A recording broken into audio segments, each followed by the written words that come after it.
أعوذ بالله من الشيطان الرجيم بسم الله الرحمن الرحيم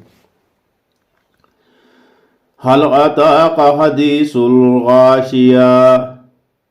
وجوه يومئذ خاشية عاملة ناصبة تصلى نارا حامية تسقى من عين آنية ليس لهم طعام إلا من ضريع لا يسمن ولا يغني من جوع وجوه يومئذ ناعمة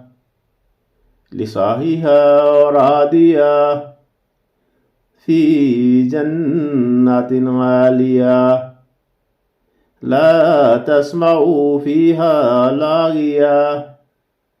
فيها عين جارية فيها سرور مرفوعة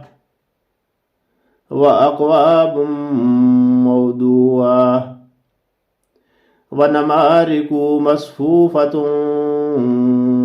وزرابي مبثوثة أفلا ينظرون إلى الإبل كيف خلقت وإلى السماء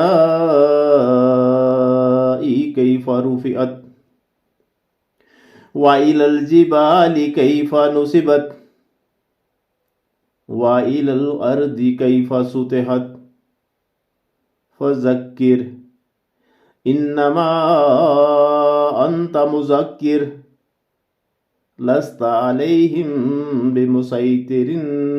إلا من تولى وكفر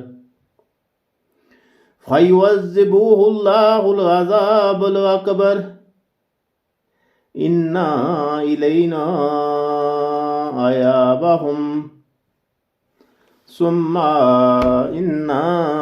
علينا حسابهم صدق الله العظيم.